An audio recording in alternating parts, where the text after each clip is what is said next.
اعوذ باللہ من الشیطان الرجیم بسم اللہ الرحمن الرحیم ان اللہ وملائکتہ یصلون علی النبی یا ایھا الذین آمنوا صلوا علیہ وسلموا تسلیما. درود پڑھو. اللہم صلی علی سیدنا و مولانا محمد وعلی آل سیدنا و مولانا محمد مبارک وسلم علیہ. الصلاۃ والسلام علیک یا سیدی یا رسول اللہ وعلی آلک و اصحابک یا سیدی یا حبیب اللہ. الصلاۃ والسلام علیک یا سیدی یا رحمۃ للعالمین وعلی آلک و اصحابک یا سیدی یا خاتم النبیین.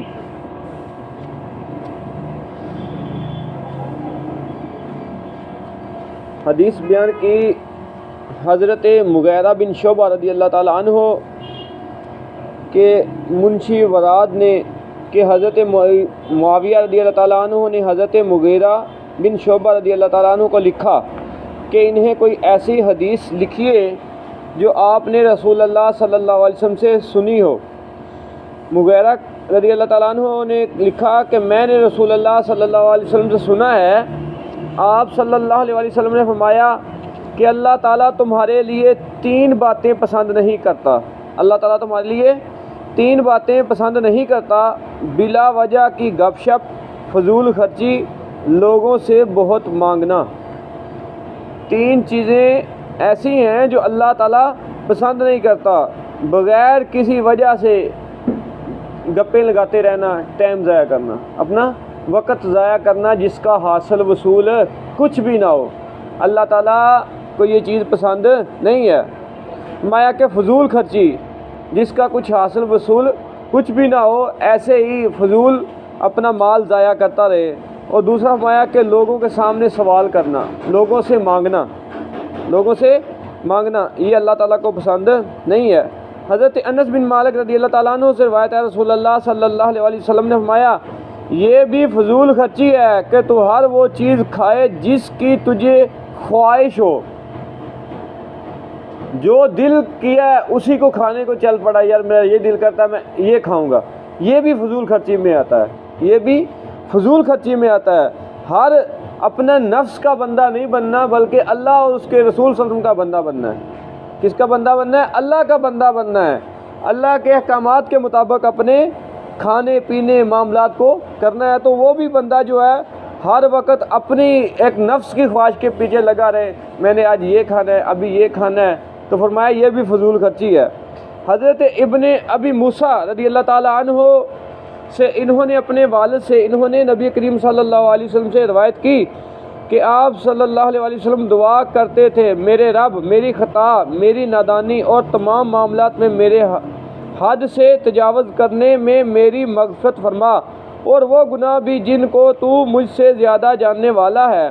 اے اللہ میری مغفرت کر میری خطاؤں میں، میرے بلا ارادہ اور بلا ارادہ کاموں میں، اور میرے ہنسی مزاح کے کاموں میں، اور یہ سب میری ہی طرف سے ہیں. اے اللہ میری مغفرت کر ان کاموں میں جو میں کر چکا ہوں اور انہیں جو کروں گا، اور جنہیں میں نے چھپایا اور جنہیں میں نے ظاہر کیا. تو سب سے پہلے ہے، تو سب سے پہلے ہے اور تو ہی سب سے بعد میں، اور تو ہر چیز پر قدرت رکھنے والا ہے. یہ نبی کریم صلی اللہ تعالی علیہ وسلم اللہ کی بارگاہ میں دعا کیا کرتے تھے. آقا علیہ الصلوۃ والسلام وہ ہستی ہیں کہ جو معصوم ہیں، جو گناہوں سے پاک ہیں. جتنے بھی نبی ہیں وہ گناہوں سے پاک ہیں، وہ معصوم ہیں. اور جو فرشتے ہیں وہ بھی معصوم ہیں، اور صحابہ کرام جو ہیں وہ محفوظ ہیں. تو یہ ہماری تعلیمات کے لیے نبی کریم صلی اللہ تعالیٰ علیہ وسلم نے ہمیں یہ تعلیمات دی ہے کہ اللہ تعالیٰ سے اس طرح دعا مانگو کہ اے اللہ میری خطاؤں کو معاف فرما، جو میں نے ظاہر میں کی یا چھپا کے کی، یا جس طرح بھی مجھ سے ہوئی. میں ہی گناہ گار ہوں، میں ہی خطا کار ہوں، میں ہی گناہ کرنے والا ہوں. حضرت ابن عباس رضی اللہ تعالیٰ عنہما سے روایت ہے کہ مشرکین میں بعد نے قتل کا گناہ کیا تھا اور کثرت سے کیا تھا. اسی طرح زناکاری بھی کثرت سے کرتے رہے تھے. پھر وہ حضرت صلی اللہ علیہ وسلم کی خدمت میں آئے اور عرض کیا کہ آپ جو کچھ کہتے ہیں اور جس کی طرف دعوت دیتے ہیں، یعنی اسلام یقیناً اچھی چیز ہے، لیکن ہمیں یہ بتائیے کہ اب تک ہم نے جو گناہ کیے ہیں وہ اسلام لانے سے معاف ہو جائیں گے یا نہیں؟ اس پر یہ آیت نازل ہوئی، اور وہ لوگ جو اللہ کے سوا اور کسی دوسرے معبود کو نہیں پکارتے اور کسی بھی جان کو قتل نہیں کرتے جس کا قتل کرنا اللہ نے حرام کیا ہے، ہاں مگر حق کے ساتھ۔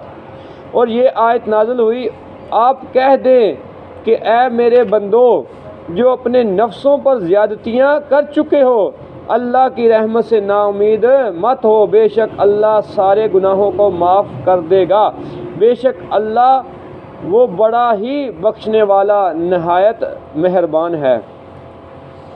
کچھ لوگ جو کفار تھے، مشرکین مکہ تھے، جب وہ مسلمان ہونے کے لیے نبی کریم صلی اللہ علیہ وسلم کی بارگاہ میں آئے تو کہنے لگے، یا رسول اللہ صلی اللہ علیہ وسلم، ہم نے بڑے قتل کیے ہیں، خون ریزی عام کی ہے، ناحق لوگوں کو مارا ہے، قتل کیا ہے، اور ہم نے زنا بھی کثرت سے کیے ہیں، کیا جب ہم اسلام لے آئیں اس کی وجہ سے اللہ تعالیٰ معاف فرما دے گا؟ تو نبی کریم صلی اللہ علیہ وسلم پر یہ جو آیت نازل ہوئی تو آپ صلی اللہ علیہ وسلم نے ان کے سامنے پڑھ کر سنائی کہ اللہ تبارک و تعالیٰ اسلام کی وجہ سے، اسلام لانے کی وجہ سے پچھلے تمام گناہوں کو معاف فرما دیتا ہے، تمام گناہوں کو معاف فرما دیتا ہے، اور اللہ تعالیٰ سے کبھی بھی مایوس نہیں ہونا چاہیے، نا امید نہیں ہونا چاہیے۔ اللہ تعالیٰ کی بارگاہ میں جب بندہ توبہ کرتا ہے، رجوع کرتا ہے، تو اللہ تبارک و تعالیٰ گناہوں کو معاف فرمانے والا ہے، وہ گناہوں کو معاف فرما دیتا ہے۔ حضرت ابو ہریرہ رضی اللہ تعالیٰ عنہ سے روایت ہے کہ میں نے رسول اللہ صلی اللہ علیہ وسلم سے سنا، آپ نے فرمایا کہ اللہ تعالیٰ نے رحمت کو جس دن بنایا تو اس کے 100 حصے کیے اور اپنے پاس ان میں سے 99 رکھے، اس کے بعد تمام مخلوق کے لیے صرف ایک حصہ رحمت کا بھیجا، پس اگر کافروں کو وہ تمام رحمت معلوم ہو جائے جو اللہ کے پاس ہے تو وہ جنت سے نا امید نہ ہو، اگر مومن کو وہ تمام عذاب معلوم ہو جائیں جو اللہ کے پاس ہیں تو دوزخ سے کبھی بے خوف نہ ہو۔ اس میں بھی یہ بیان کیا گیا ہے کہ اللہ تعالیٰ کی رحمت کے 100 حصے ہیں، جس میں سے ایک حصہ اللہ تعالیٰ نے زمین میں اتارا ہے۔ اگر کافروں کو پتہ چل جائے نا کہ 99 حصے اللہ کے پاس ہیں رحمت کے، تو وہ جو ہیں وہ اللہ کی رحمت سے نا امید نہ ہوں۔ تو اور جو مومنین ہیں جو بے خوف ہوئے پھرتے ہیں، آج ہمارا یہ حال ہے کہ ہمیں دین اسلام کی تعلیمات کی کوئی پرواہ نہیں ہے، جو اپنی خواہش ہوتی ہے اس کے مطابق اپنی زندگی گزار رہے ہیں۔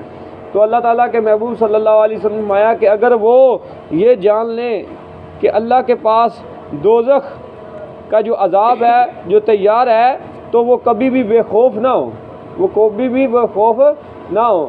مسلمان کا جو زندگی ہے وہ خوف اور امید کے ساتھ ہے، وہ خوف اور امید کے ساتھ ہے کہ وہ خوف بھی رکھے اور امید بھی رکھے اللہ کی بارگاہ میں۔ خوف اس چیز کا جو بھی وہ نیکی کرتا ہے کہ پتہ نہیں قبول ہے یا نہیں، قبول ہے یا نہیں، اس پر اترائے نہیں، بلکہ عاجزی اختیار کرے تو اللہ تعالیٰ کی جو ذات ہے وہ عاجزی کو پسند فرماتی ہے۔ متکبر ذات اللہ کی ہی ہے، اس کے علاوہ کوئی متکبر ذات نہیں ہے۔ اللہ تعالیٰ ہمیں اپنے احکامات پر عمل کرنے والا بنائے، جس طرح صحابہ کے دلوں میں وہ محبتیں، وہ عمل کرنے کے جذبے تھے، اللہ تعالیٰ ان کے صدقے ہمیں بھی وہ جذبہ عطا فرمائے۔ آمین۔ الحمدللہ رب العالمین والعاقبۃ للمتقین والصلاۃ والسلام علی